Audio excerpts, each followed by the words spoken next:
spring's officially hit here in the Rocky Mountains and BC and Alberta. I was in Edmonton last week and it was like almost minus 30. So you wouldn't know it there, but yeah, it's warm. Everything's melting so quickly. And I've seen some pictures of a friend in Newfoundland, same thing, like water going everywhere. So I'm not quite sure in the north, but it kind of feels like officially the end of trapping season. What do you know about? Are there still folks out there? I mean, I've seen a lot of posts on the old Maritime Fur Trappers group of people tying her up for the year. We've Yeah, got our first rainfall warning of the year here today, so it's certainly feeling pretty springish. And I mean, it's Nova Scotia, so 3 days from now it'll be like minus 20, I'm sure, but it certainly seems as though we're on the tail end of winter anyway. yeah. One of the things I remember the way back in the trappers education course was the graphs of fur quality. And like it seems counterintuitive, but your fur quality kind of starts to drop just like shortly into the new year, like February, and kind of a little bit different for the different species or whatever. But I always remember, even when I saw that as a kid, I remember like, geez, it's like that's the peak of winter, January and February. But for an animal that's, you know, reacting to probably slight shifts of extra daylight and maybe a little, change in the angle of solar radiation, like their fur starts breaking down earlier than and then what we thought. But my question for you is that still like does that still hold as a legitimate fur quality thing of, by the time you start hitting February-ish and late February, like your Yeah, like you qualities? say, Mark, it varies somewhat, by species, but certainly I think if we're talking about like a rule of thumb anyway, like a broad rule, that yeah, that it certainly fur primes up almost earlier than you would think, and starts to taper in quality earlier than you would think in the Yeah, calendar year. yeah. Okay. I'm if somebody wanted to do help their kids in a science project, I think one of the easiest ways to prove that theory would be some sort of percent cover of the floor of your house in your dog's hair. And I almost feel like anecdotally that is an indicator of fur quality in the wild, because they're reacting to some of the same things, especially the more they spend outside. They're pitching fur, and seems to be particularly bad around the new year when you have people coming over and it looks like a dog blew up in your house. And I mean, if your kids are doing fur related science fair projects, someday they may grow up to be executive director of the Fur Institute of Canada. My grade four science fair project was on snaring rabbits. Oh, wow. Yeah. Mostly about how I'm terrible at snaring rabbits, or at least I was. I'm probably even worse Hey, now. it's science, right? You gotta like it's a hypothesis, and I'm the greatest rabbit snarer, and then I tested it and proved that my hypothesis was false, and Yeah, that's yeah. science. Kind of null That's response, null response, null Yeah, response, that's null response. that's the rigor. That's the rigor of science, and it was peer reviewed because all your friends were like, "Oh, you're a terrible trapper." Yeah, I caught something, and just something else came along and got whatever it was that I caught. There was Oh, there was at okay, least one okay, day where there was, as we would say, significant disturbance in the set, yeah. but not really anything identifiable as being Well, the that could have real told me what was in the snare at one point. the real profession is trapper slash feeder of wild animals. uh, so the kickoff story, and I've been seeing this a lot in the media lately, and we've been talking about it, is just kind of there seems to be this real uptick of fur and fur fashion and fur like recycling services and stuff. And, like right out of the gate here, I'm just going to do a shout out to a big Canadian company in Peterborough, Ontario, Cahill's, Chaos. Hales, Yeah. Cahill's Outerwear. and I saw them on the Institute's Instagram page, and I've started following them and looking into all their services of like doing assessments on old vintage fur coats and taking them apart and rebuilding stuff and making modern styles of garment wear, which you talked about in the last episode. So they seem to be part of this, part of everything that you kind of what you've been seeing around this fur fashion thing. Meat Eater, I've seen they've been picking it up and talking about it as well. So what what have you been seeing? Like I see you got news stories like all the way over to the UK and stuff on the Yeah, comeback it's of fur. like the last 2 weeks, 3 weeks have been, great coverage for fur all across the English speaking world and French speaking world. So we've had stories in the Wall Street Journal, the New York Times, New York Post, Le Figaro, which is one of the biggest newspapers in France, and in the Evening Standard in the UK, which is one of the bigger papers there, all talking about how fur is back, basically, like looking at some of the titles. New York Post, real fur is making a comeback after years of exile. New York Times, what happened to the stigma of wearing fur? Wall Street Journal, fashion turned on fur. Young customers want more. That like there really is this groundswell of support for fur, especially from younger consumers that are interested in vintage fur, they're interested in recycled fur, and they're interested in new fur too.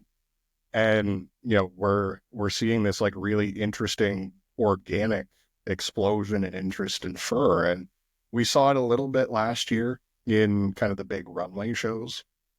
There were a few collections, especially Louis Vuitton had had quite a bit of fur in their new collections. But this year, some of the big shows are on now, and I'm blanking on which. It was Fendi. Fendi had their fall winter 2025 2026 show yesterday, and there were two mink coats in the show. Not Oh, like okay. not like here is a recycle thing, here's something special. It's like here are two mink coats. Go buy mink coats. It's really incredible to see that consumers are now kind of plugging into a lot of the things that we've been saying about fur for a very long time.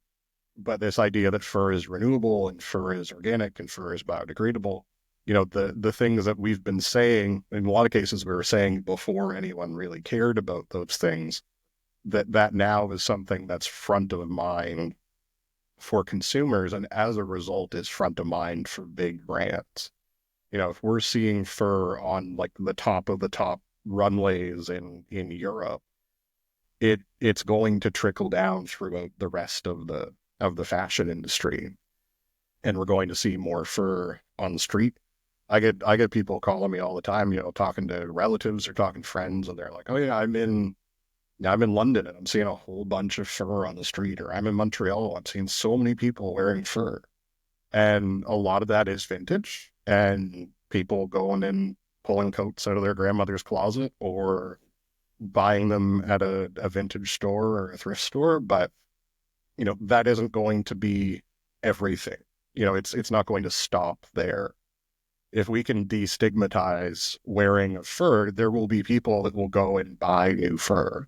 Or at the very least, we'll be getting stuff remodeled and turned into something new and interesting. And, that's work for furriers and fur shops. And there will be some new fur incorporated into those restored and remodeled garments as well. So, Yeah, yeah. And like a couple things that I'm seeing, at least I don't go to the big fashion runway shows like yourself, but I'm not allowed in the big fashion. You see my hat and my shirt. I don't think I quite hit the dress code. oh, okay, you just flip through the Victoria's Secrets catalog, and that's as close as you get to the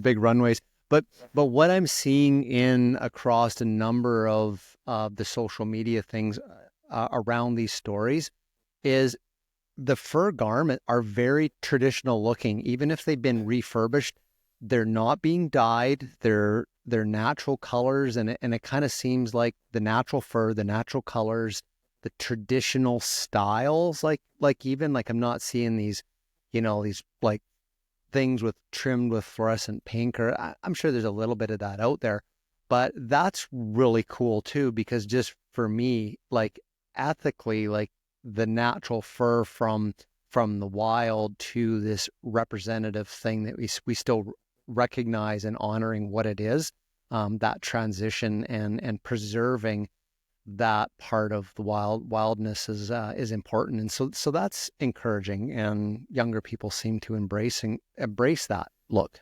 Yeah, and I think that's the thing that fur does that nothing else can. The when we're talking about, dyed fur trim, great, it's a great thing, but it's the kind of thing that can be imitated a lot more easily using synthetics than like a lynx coat. Like, and I fully acknowledge that a lynx coat is outside of the reach of 99% of people, myself included. Um, but you can't fake a lynx coat. It's a lynx coat. You will tell you if you know what a lynx looks like, you will know it's a lynx coat. I think I've told the story on here before of being in a fur shop in Turkey and like looking at a coat. These Swakara farmers from Namibia flagged me down. They're like, "What's this coat?" And I'm like, "Well, it's pretending to be lynx, but it is definitely not lynx."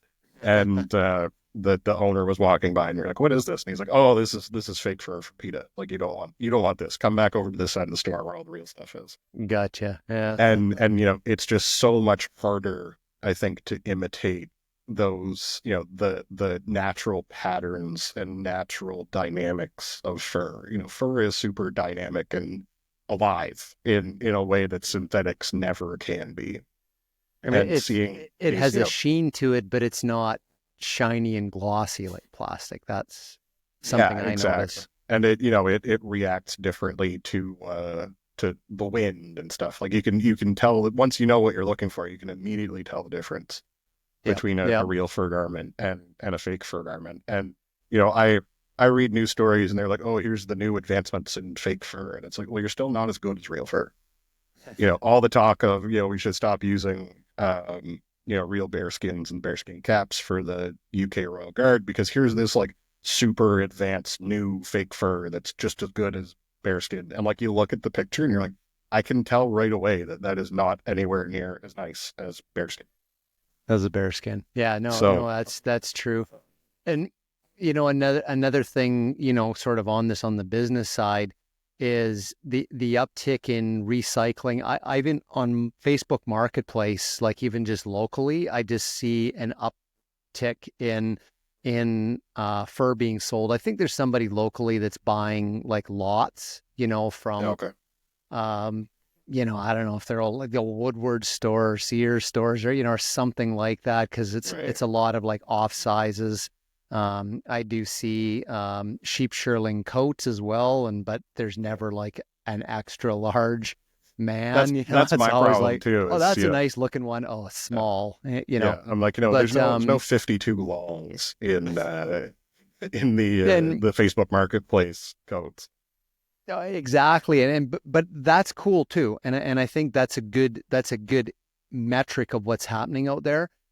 But eventually, if the demand grows, the demand will outstrip like existing inventories of vintage coats and heritage coats and grandma's coats kind of thing, and that market demand is going to have a direct bearing back to the fur industry for new product. Yeah, and I mean it's as simple as the everybody who's listening or watching, close your eyes and picture a fur coat. You are all picturing exactly the same coat. It's a full length brown mink coat, maybe mahogany. It is a dark brown full length mink coat that your mother or your grandmother owned. That's a lot of what is out there on Facebook Marketplace and in vintage stores and what have you, is that same basically exact same coat. So if someone gets exposed to that and that opens the door for them to wearing fur, they may then go, "Oh, I really like this coat I bought for $1,000 on Facebook Marketplace." Sometimes you can find even better deals than that. But say like I spent $1,000. I want to go get something that's made for me, that is new, that is interesting. I'm gonna go buy a sheared beaver coat, or I'm gonna go buy an otter coat, or even just a different color of mink coat. There's a incredible diversity of different kinds of mink out there. So, or fox coat or coyote coat, and there's all this diversity within fur. So, I mean, anybody that very rare to find someone that has one fur coat anymore, right? It's if you have one, you probably are on your way to getting your next one, or you already have a few. Like I use my mother as an example. My mother doesn't wear her fur as nearly as often now as she did once upon a time, mostly because our winters here in Nova Scotia aren't particularly cold anymore. But my mother has two coats. She has a raccoon silver fox coat, and she has a sheer beaver coat.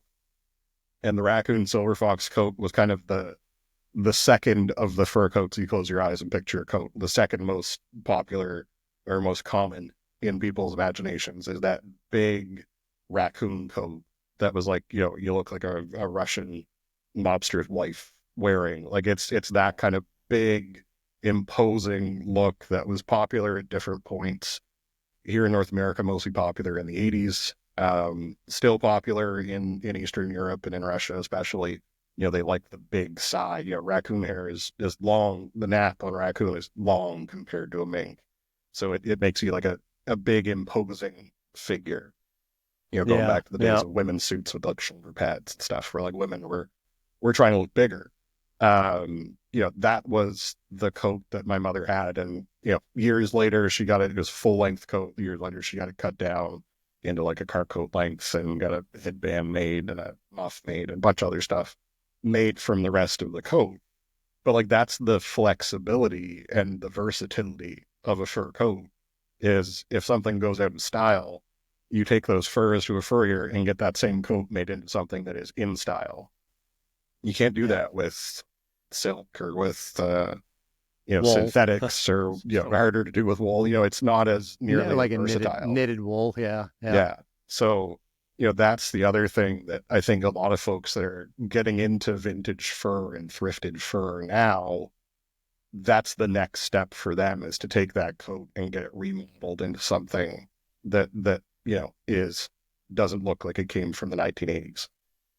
Yep. Everything old is new again. So Well, here's a business idea for folks that are listening.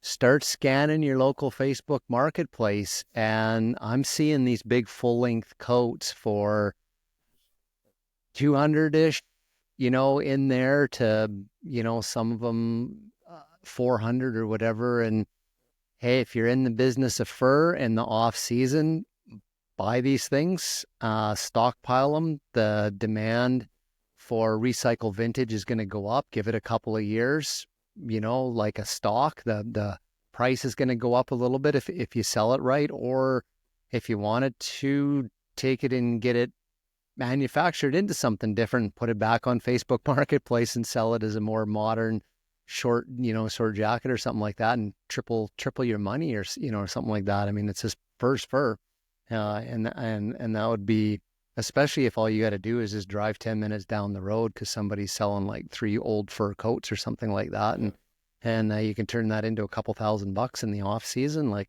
heck, go for it. I argue with that. No. Um, cool. Toronto Coyotes. Yeah, so changing gears a little bit here. Toronto is beset by coyotes. I think is probably the best word for it. I Uh, literally saw another story about this morning.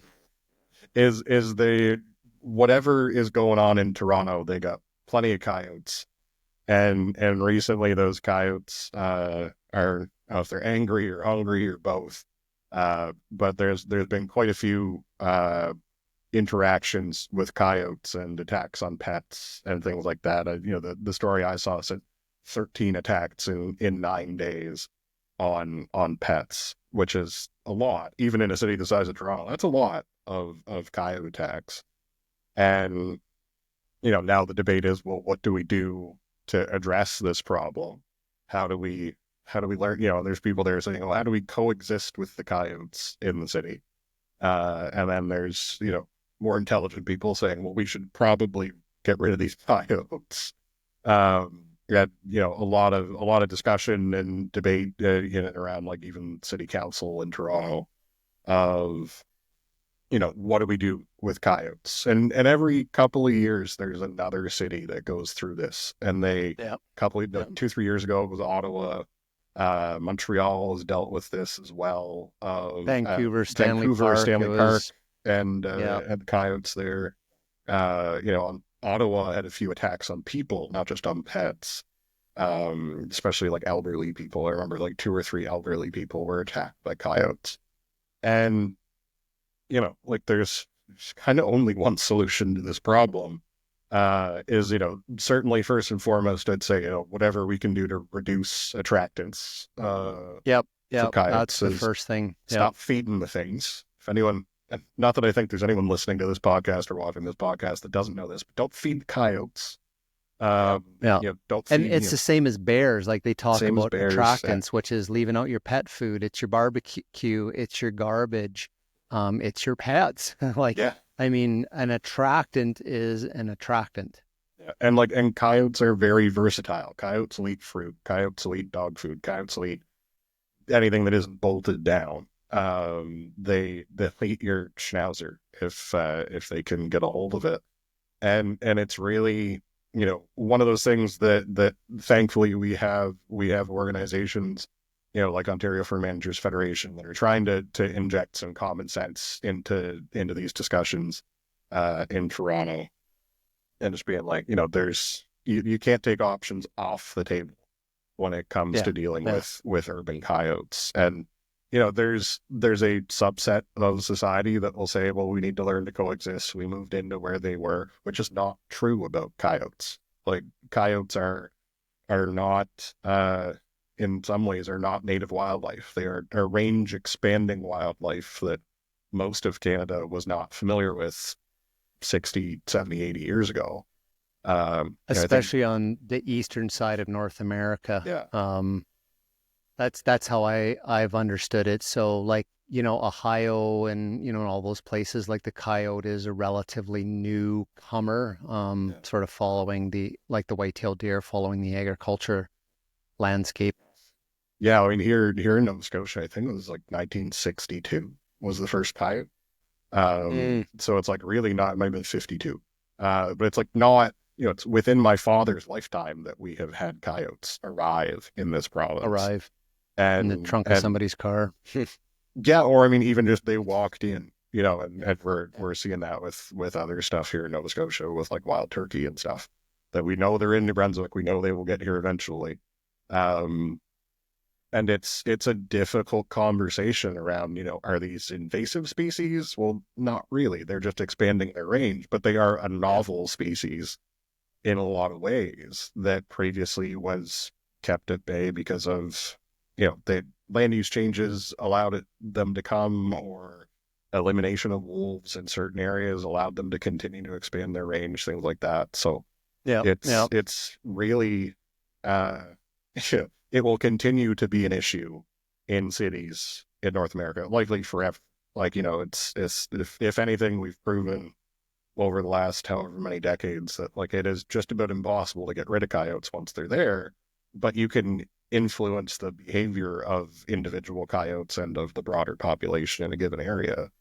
And And first and foremost, trappers just have like, a role to play there, no yeah, doubt. and trappers, Probably the absolutely. best Yeah. people that should be assigned to this in the urban environment, in my opinion, not city work crews or dog catchers or anything. It should be contracting with proper pay Yeah. and no ridiculous insurance requirements like $10 million worth of insurance. It's like, no, like just you want the job done, you want the job done. It's bring the trappers in. But I'm starting to build a little bit of some content around for our platform on this topic.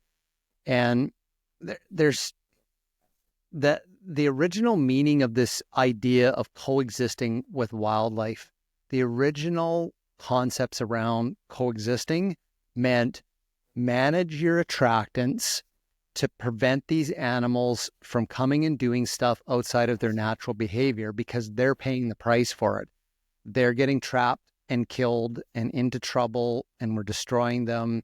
They're getting sick, they're getting injured, they're getting hit like on the roads and that sort of stuff. So coexistence meant we lived our lives and didn't make a mess for the wildlife that were around us in their habitat.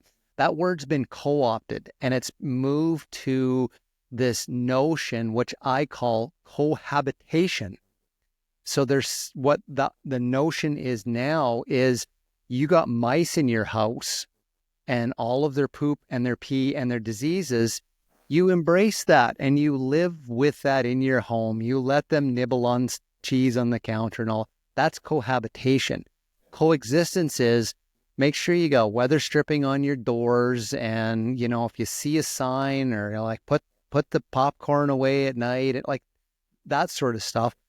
But the other part that's been bundled around this notion of coexistence is coexistence means love thy neighbor and no lethal management. Yeah. No hunting, no trapping and destroying, no commercial trapping. That's what's being bolted onto this term of coexistence now, in my opinion, the way I'm reading it. So immediately, like, no, you don't need to trap the coyotes in Toronto. We need to coexist with them. We need to like give them space, and they were here first, sort of thing. And it's great. It's great that you hold that value. But I also look at it. We're animals too, and we have habitat. And like any other animal, there's certain animals we can and do tolerate sharing our habitat, and then there's others we don't.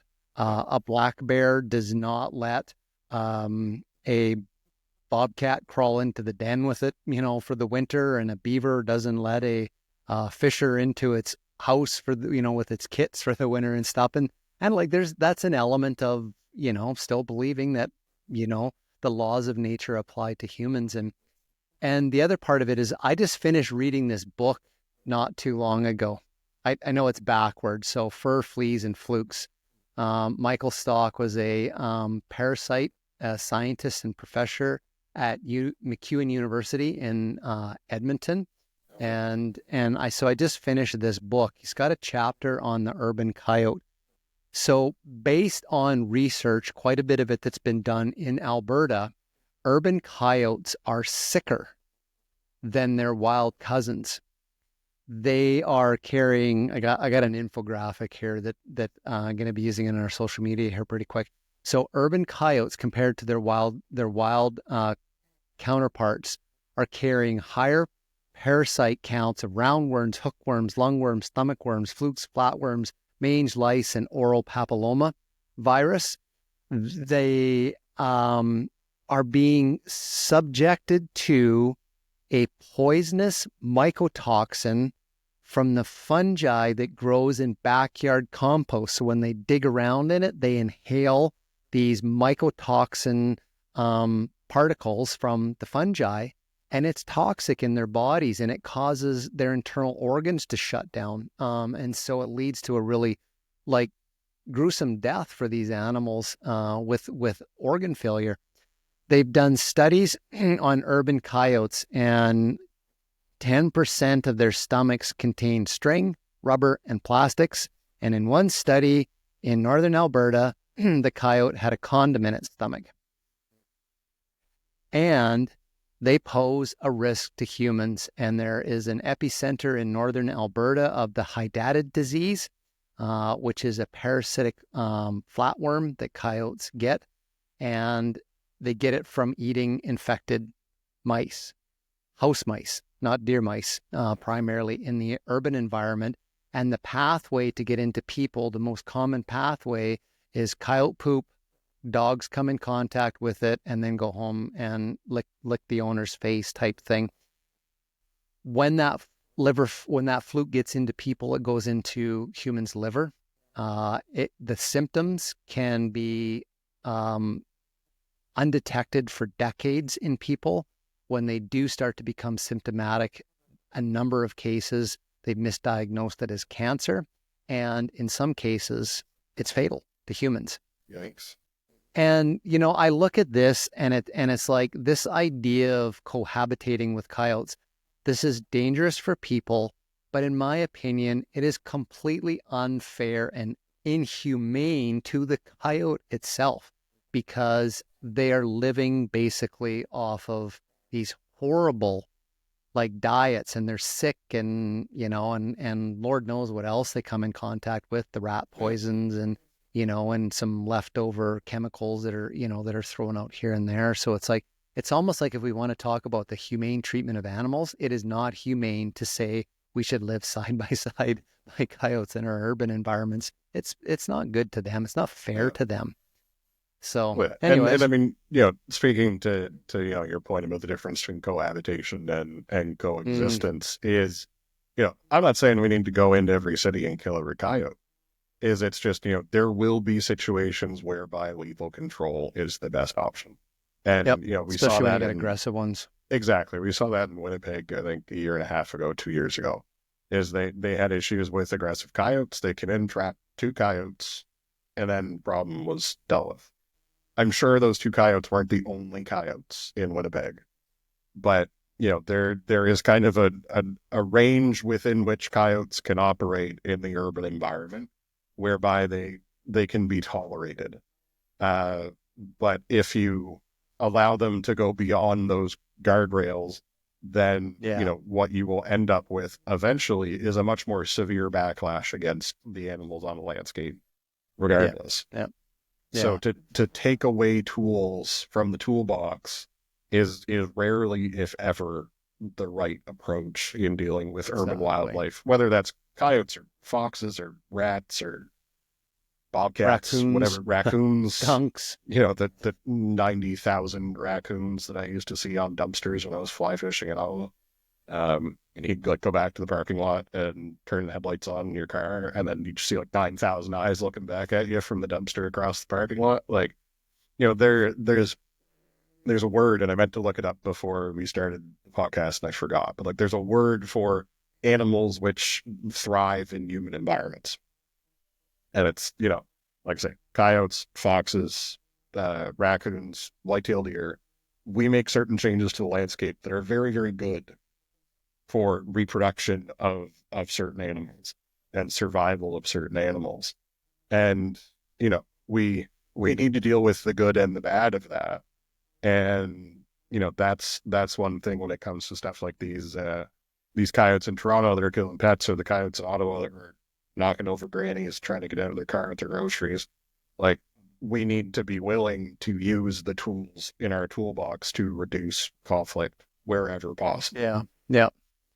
The only thing that I'll give the proponents of coexisting, cohabitating with coyotes in the urban environment, that I'll give them credit for, coyotes in the urban environment are not nearly as bad as those cities in Asia that have the friggin' monkeys that swarm you and rip your bag off and knock you off your bicycle and take your backpack and rummage through it and run away.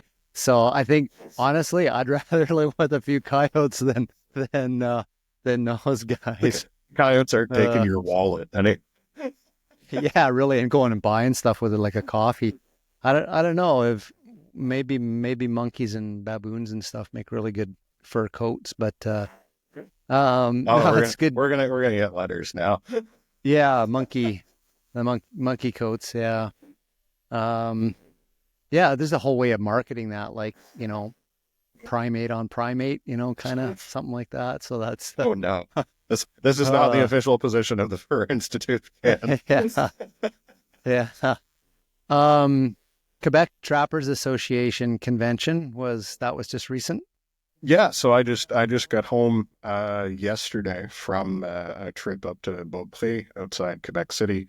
I was at the FTGQ, the Fédération des Trappeurs Gestionnaires Québec, their annual convent. It was 2 days or a day and a half in Beaupré at a hotel there at the bottom of the ski hill. An incredible event. The FIDE are a very, very well organized, very, very well resourced trappers association. They've got a great team over there. I was invited to go there by their president. I try and do my best to get to as many different trappers association, AGMs or rendezvous or what have you as I can each year. And this was my first time going to the FDGQs. And Yeah, they really put on an impressive couple of days. There was a few hundred people there, between, trappers and for companies and trap manufacturers, stuff like that. So they had a great little vendor area. They had great presentations over the course of the day that either was research that the FIDE themselves are doing, or research that partners of theirs are doing. Folks that follow the FIC closely will be familiar with the series of videos that we put out last year on reducing conflict with trapping for non-target catches and things like that. It was the FDGQ that actually produced that series of videos, and then we worked with them to translate them into English as well. And they had a presentation on those videos. There were presentations on, what else was there? There's a presentation on food safety for beaver meat and for bear meat. There was a partner of FTGQ, and actually they're a member of FIC, Ecophone Boreal. They did a great presentation on some research they've been doing recently on beaver meat and bear meat, and the how best to handle these kinds of meat, and like what the risks are, food safety risks as well. There were presentations. Our trap research coordinator, Pierre-Canac Maki, and our veterinary pathologist, Dr. Rudy Mueller, did a presentation on our wolf killing neck snare research, and actually did a live necropsy of a wolf from the study, and showed Oh, everyone cool. there how we actually, the nuts and bolts of how we actually do the testing for the killing neck snare studies. And that was really interesting. I had it described to me 100 times by now, but to actually see them in action and see how they do it was really great for me and for all the folks who were there. And they actually are working on a TV show. The FIDE is working on launching a TV show about trapping, like a documentary Right on. style. It's called Trapper right now. So they're in negotiations with a few different streaming services and TV networks and stuff to get that on TV in Cool. hopefully the near future. So it was all around a great weekend. If you ever happen to be in Quebec while they're having their cold veil on, I definitely recommend stopping by. And a lot of great folks there. And probably by the next time we record one of these, I'll have my spoils from the auction at the banquet dinner up on the wall behind me.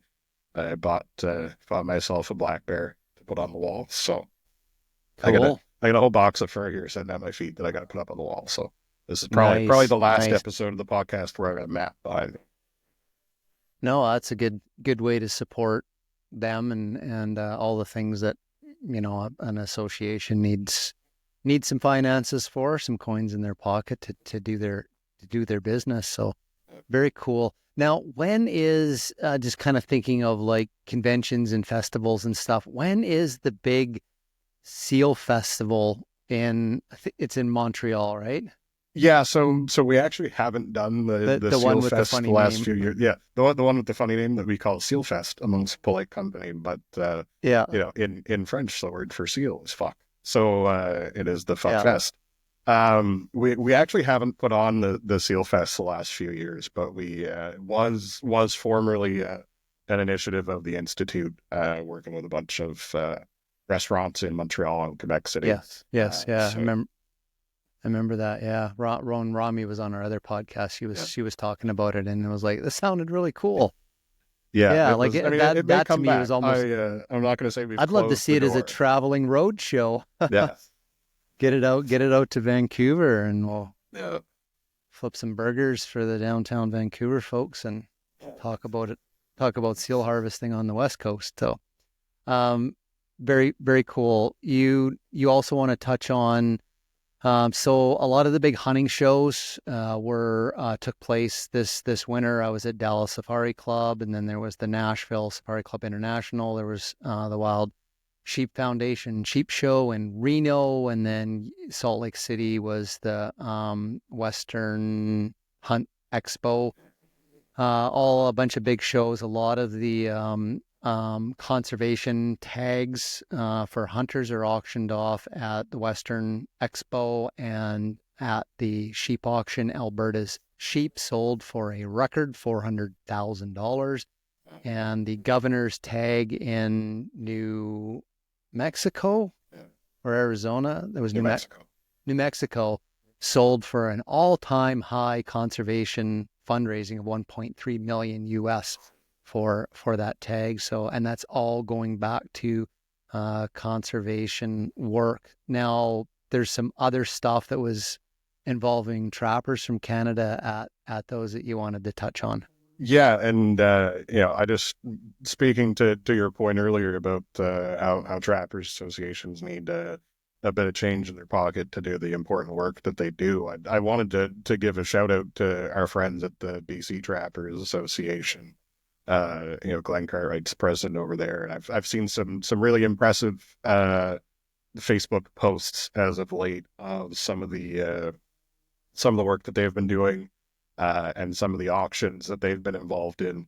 I saw the last week or 2 weeks ago at Wild Sheep Society of BC at their show in Penticton.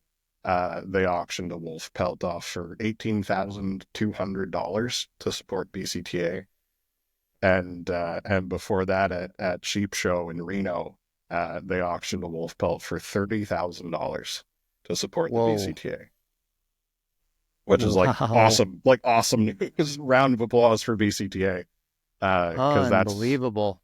That's really impressive and great to see, the hunting community coming together to support the trapping community and understanding how important it is to have trappers 100%. On the landscape to preserve ungulate populations. So hats off. I'd say hats off, but I can't because I got my headphones on. Congratulations to well done BCTA. That's awesome. That's I'm not sure if other associations across the country are doing that, but hopefully this maybe enlighten some folks and get a hold of Glenn at BCTA or whatever, and kind of maybe find out a few ins and outs. And you got a whole entire year to maybe get something in one of the sheep shows. The sheep shows, in my opinion, are the place to put these.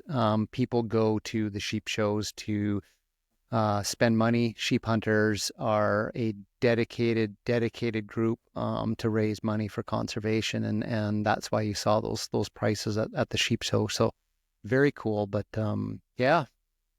so it's an incredible initiative that BCTA are doing, and certainly wish them all the success in the future. And maybe I need to be one of those people calling Glenn to get some pointers on raising some funds for the FIC. I imagine it's just kind of like, hey, just call this person at whatever Hunt Expo or Wild Sheep Society in BC or whatever, and just tee it up. So. Cool. I got a story here. I sent this to you as a text a little while ago, but we didn't have it on our list. I picked this up from our friends at the Fur Bearers in BC, and using friends in the broadest possible. Yeah. I mean, how else would we have some news stories if it wasn't for them? It sounded like they were upset over some changes to the Ontario trapping regulations. They put an FOI in for the trap research data on trap performance, and were denied via the probably like the Office of Information, whatever in Ontario government. And so then they kind of made a big flap in their arms about that. But I mean, obviously it's because it's not government information, it's proprietary information of the Institute, and government said we can't give away other people's information. Yeah, I mean, and we deal with this fairly regularly, I'll say. Okay. FOIs? Yeah, FOIs, okay. or ATIPs or ATIPAs or FIPAs, depending on what province you're in. Yeah. Okay. They've all got their own acronym, and the at its core, what it comes down to is they ask for things they know that they can't have. Like Oh, they've been around this long enough to know that there are certain things they can ask for, knowing they won't get them, and then they can stomp their feet and pull their hair about the fact they go in didn't the get the media thing. and yeah, And yeah. it pulls in donations, I'm sure. I mean, it must, otherwise they wouldn't keep doing it. And they can do we're fighting the good fight against government secrecy, blah. Like it's it's tiring at times. And it's one of those things, like I said, they ask for it knowing they can't get it, and then waste the information commissioner's time by double requesting it, and saying that they want to have a review of the decision not to release the information. And at the core of a lot of these things is that when we're testing traps or when we're testing snare components, those are those are from businesses. That's like proprietary business information for like we are not in a Their position. patents. Their patents, their intellectual property. We can't come out and say, well, when we did this research, here's how well Seneca S hook did, and here's how well a J hook did, here's how well this breakaway did versus that breakaway. What we say is the government puts out certain parameters, and we can say, well, this meets them and this doesn't. And even at that, generally we just say this does. Here are the things that meet the parameters. If that's for under the AHTS, certifying a trap, we don't talk about the traps that weren't certified. We don't talk about traps that were submitted and weren't and didn't pass. We talk about the ones that did, because that is meaningful public information that is useful to trappers, and that's the terms of the agreements that we have with provincial and territorial governments and with the Canadian Wildlife Service, is that, like we say, when these things have been submitted for testing and they have been certified. And that really, and our methodology is complete for trap testing. Our methodology is public. You can go on fur.ca and read through the methodology, because the methodology for trap testing is ISO standard certified. We have two ISO standards for testing. So it's a little bit rich, I'd say. Anytime I see these new blog posts of like, we can't believe they didn't release this information to us, even though the last 95 times we requested similar information, we got Yeah, told we we got couldn't the have it. same answer. Yeah, Geez. like it's, Huh. but it must bring in donations every time that Yeah, they do I it. think you hit it on the head where they then get to come out and go like, oh, we've been so done over by, corrupt government and industry cover-ups and stuff that are continuing on with these practices and yada yada yada, right? And yeah, all of that's designed to sell their product. So Yeah, they're um not bringing no forward good. changes to access to information legislation. They're just putting up Yeah. a blog saying, "Hey, we get screwed over. Give us money so that Yep. we can Okay. do it again 6 months from now when we need a bump in donations."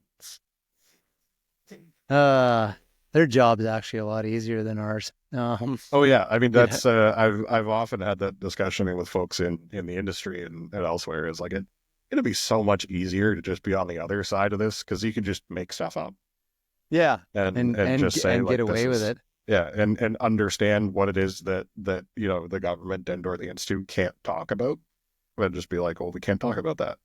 Then they'd be like, Yeah, oh, big cover. yeah, and make a big deal about it. Um, cool. No, thanks for filling that one in. It was kind of a inserted into our agenda at the last minute. So you like everything. It's like you know everything that's going on.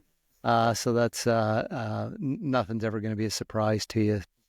Um, the next topic was something that I kind of wanted to like highlight. It's probably, definitely in the province of Alberta. Everybody knows about it, but I'm just this is another one of the things about the province of Alberta that just kind of to me just shows like they're kind of ahead of the game on a lot of things. So they have a compensation program for trappers that have been financially impacted by things like vandalism, forest fires, or industrial development on the landscape. Of course, in Alberta, the two big ones are oil and gas exploration and development and forestry, logging. So everybody knows those two things can impact the land, impact a trapper's business in the short term, and it could have long-term impacts in a particular area. So there's a compensation program for trappers that have had, able to prove real damages to either their infrastructure, traps, cabins, or from these more nuanced things of, reduced for production on the landscape. From what I understand, and I'm just research this and just wanted to share it with folks, but it seems to go back to an agreement that was made in 1998. And it was essentially big industry key players in Alberta in the oil and gas sector, in the forestry sector, and government and the Alberta Trappers Association came together, formed this agreement. It's a pot of money that's been privately and publicly put there that ATA manages. There's a bunch of stuff around kind of like how much they have to carry over from year to year and available, but then you make application to the ATA. They're like the stewards of this compensation fund. And it's just it's great. It's a reality of the shared landscape, especially when it comes to multiple license holders. And I think the important thing for me is trappers on the landscape are a legitimate industry. They are like mining, they're like oil and gas, they are like forestry. They're not out there for the weekend as a recreation. Like it's a legitimate commercial business. So if your commercial industry or your tenure is impacted, then yes, we need to talk about, compensation for that. And, it can be planned, planned impacts, sort of like we're going to have to put a pipeline, through here. It's going to do this and it's X amount of, hectares and, times fur density, you're going to have like a long-term impact of, 10 less fish or something out of that area. And there's matrices and there's a compensation, for that. And, like a forest fire is sort of like, oh, hey, we got a phone call from the firefighters and it's like, we lost our cabin. It's like, okay, that's, unplanned or whatever. But it's good because I think it's legitimate, and all of the major industries have, in some way, shape or form have insurance for things, and different ways of mitigating impacts to their businesses on the landscape. So I think it's great that trappers in Alberta have that. I don't know if other provinces or territories in Canada have something similar to that. I know for certain in British Columbia has the tough shit policy for industrial impacts to trappers. Literally, people have said, yeah, I showed up, unloaded my sled, head into the line, went around the corner, and there's the bunchers mowing down, and I'm zipping up the road ahead of them, pulling my boxes off the trees, right? Like that's what's happened to people before, and it's kind of the so sad, sort of story in BC as far as compensation goes, and but Alberta's got a more business friendly approach to this, so it's cool. I just wanted to share that with people. Yeah, no, that's great, and I know of the program in like the broadest terms, so I'm sitting here learning stuff about the program, and it's it is, like you say, it's a real acknowledgement that trapping and fur production is a part of the industrial landscape of the forest, and a whole bunch of other places, but especially in the forest. That we're working, especially at the Institute, to try and ensure that government decision makers and otherwise are actually thinking about that. That as we get into even international conversations, there's a growing international conversation around what they call non-timber forest products, And, often that means things like medicinal plants and other, plants that are harvested, mushroom harvesting, things like that. Mushrooms, yep, yep, Um, twigs and leaves, yep. yeah, exactly. Berries, things like that. And, All I've kind of, legitimate. Like, yeah, all completely legitimate stuff. There's probably a lot of folks out there harvesting morels that are making a pretty decent chunk of change over the course of the year. And and certainly medicinal plants in certain parts of the world as well. And I've kind of like stuck my nose into some of those international conversations, being like, hey, there's another non-timber forest product, right? there, the difference is mine walks around for a while. It doesn't just grow out of the ground, but that fur is a part of that, or should be a part of that landscape, should be a part of that conversation, because it is. And there's research that was done many years ago. I think it was by the Fur Council of Canada around it was, and I need to like find the paper and make a note for myself because I've been talking about this paper a lot without having read it in quite some time as of late. And it was about like the value of fur versus the value of timber coming off of like a given, hypothetical 10-acre parcel, I think in British right, Columbia. right, yeah, And it was like yeah, over 100 years, I think was the time frame. And it was like over 100 years, it would have produced more value in fur than it would have in timber. yep, And like that yep. won't be true of everywhere all the time, but just like as a demonstration that there are certain cases whereby, fur can be a very legitimate part of the forest economy. And that the forest economy isn't only, actually, I was at the Senate Agriculture and Forestry Committee talking about this. So like Canadian Forest Service is the Canadian Timber Service. That like it's the Canadian Forestry Service. Like there's Yep. very little Yep. that's done by CFS. I mean, and I'm sure CFS does all kinds of really great work, but they don't do any work on the broader forest economy. They just do work on forestry. And to say like maybe there should be a little bit more effort put in by the federal government, a little bit more resourcing into CFS to say, well, what is the rest of the forest economy? And that, that's trapping, that's guide outfitting, that's hunting, that's, there's kayaking and mountain biking, a whole bunch of other stuff that is taking place on the forest landscape that is like completely ignored by Canadian Forest Service. So it's one of those things that when we talk about the forest economy, if ever folks are at a event or conference or meeting or something, and you get someone from a forestry company or someone from Canadian Forest Service talking about the forest economy, stick up your hand back of the room and say, well, fur is a part of the forest economy too. Good point. Good point. Yeah, that's super interesting. I love those economic studies that look at, those other things because, timber, it's a short-term thing, boom, it's a pulse of money now, and then it's like you got to wait 200 years, Yeah.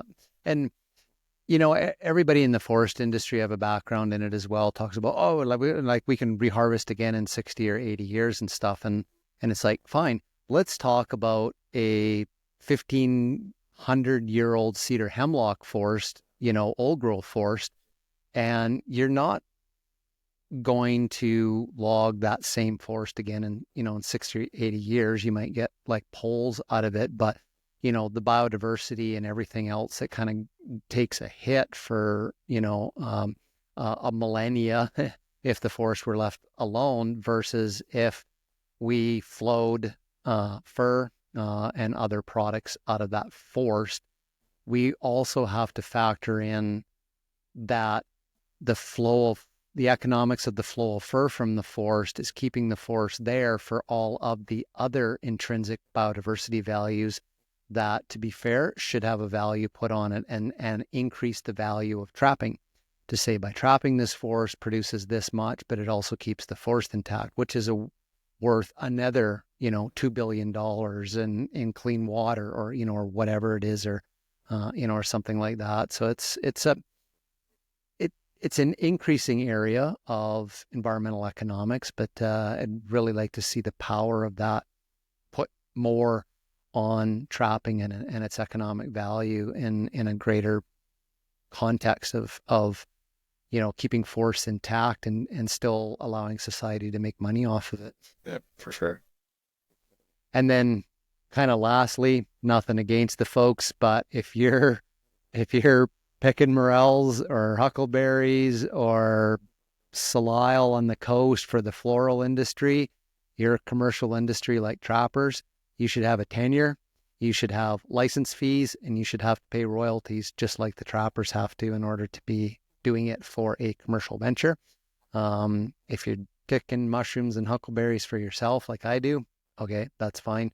But if you're selling it, no different than a trapper, society should make some royalties back from you profiting off of a public resource. So Right. now I got the berry pickers Now we're gonna get money mad from at the me. berry pickers too. Yeah, yeah. I'll hear from Jane Goodall about the primate fur, and then so last thing about fur, this really cool story kind of came out about polar bear fur and polar bear grease and forever chemicals. Yeah. So to change the channel from the forest for a minute, though you can find polar bears in the forest in like northern Ontario, which is an absolutely terrifying prospect to me. I've seen pictures of it, and it's like it breaks my brain. Of like, no, polar bears don't belong with trees. On your That's I don't on want your polar trail bears. camera that on your trail camera that you got put up at your deer stand. Well, it's like it's the national park in like northern Manitoba. It's like the only place in the world where there's polar bears, black bears, and grizzly bears all And in one grizzly bears, spot. yep, yep. But I've seen pictures from up around there, and it's just like, polar bears are terrifying enough, but then you give them something to hide behind, and it's just even more terrifying. But yeah, there was this really interesting piece of research that came out of Trinity College Dublin in Ireland, and it was looking at like the properties of polar bear fur and polar bear grease. And one of the things they were looking at is like the fact that like polar bears don't freeze to the ice, which like makes a ton of sense. Not something I ever thought about before I read the story, but yeah, like they lay down on the ice and they don't freeze. Why is that? And these researchers were looking at like, well, what is the chemical makeup of polar bear fur and like the grease that's produced by polar bears? And they actually basically found that a lot of the same properties that are found in PFAS, forever chemicals. I looked it up on my phone because I don't know what it actually stands for. Per and polyfluoroalkyl substances, the group of chemicals that are resistant to heat, grease, water, and oil. Um, that actually like these compounds that are produced by polar bears actually do a lot of the same things without being forever chemicals and persisting in the environment for 1,500 years or however long it is that PFAS will stay around in the ecosystem. And it was just Yep. like kind of mind blowing. Like in a lot of ways, it's like, okay, no matter how hard we try as human beings and with all of our science and all of everything else, that like there will always be a better solution somewhere in nature. In nature. And True. I don't know what the commercializability of this research is. I don't think that we're going to go hunt polar bears to make nonstick frying pans, but hopefully there's something that can come from this that we may have found a more renewable uh, source to replace these forever chemicals in Yeah, industrial I think processes. the common thing that happens there is scientists will take that natural compound off the polar bears, um, analyze it molecularly to understand what it is as a molecule, and then find a way to synthetically produce Yeah. those same molecules, and then away you go. So Yeah. a So lot of the medicinal compounds, right. that's what they've done. We're not out there mining tree bark and stuff for aspirins. They know what the molecule looks like, and they reproduce the molecule from the Yeah. constituents, but it's the same thing in our body. It's a natural molecule, but it's man-made. So Yeah. So we very can take cool. all that money that the petrochemical industry is putting into fake fur. We could take all that money and put it into this polar bear grease stuff. and Yeah, leave fur to exactly. us, and they can go Yeah. figure out this polar bear grease nonstick frying And pans. your non-stick frying pan and flame proof um, fire suits and all the stuff that got those forever chemicals in it will benefit from what we learn off of polar bears. So it just kind of goes to show you, like, you know, people are researching so many different things out there, and it's just it's cool. It's a great solution, great thing that maybe polar bears is gonna change the world for toxic chemicals that we're using. So cool story. So thanks, Yeah, polar cool bears. story. Yeah, you bet. Keep doing your thing and stay out of the forest because we're trying to get an economy of flowing fur out of the forest, but we, we don't we don't need polar bears ripping down our marten boxes. Cool, man. Great episode. Lots of Yeah. good information. Right from marketing to polar bear I fat. think we So covered we grease. covered the entire breadth of Truth About Fur stories Absolutely, today. absolutely. So yeah, thanks for listening, folks. Again, if you have topics, something locally that's going on, that maybe is outside the pulse of Doug knowing everything that's going on in the country, drop us a line, let us know, and we'd love to get some local stories onto the show. That are local, regional, or even if you're like, hey, heard about this, heard about that, what's going on? Let us know. Doug's the man, and he's going to come on and he can break something down for you if it's a question you have as a trapper, or as an association, community, whatever. Let us know. That's what we're here for, Yeah, sharing absolutely. information. Cool. Thanks, everybody. We'll see you in the next episode.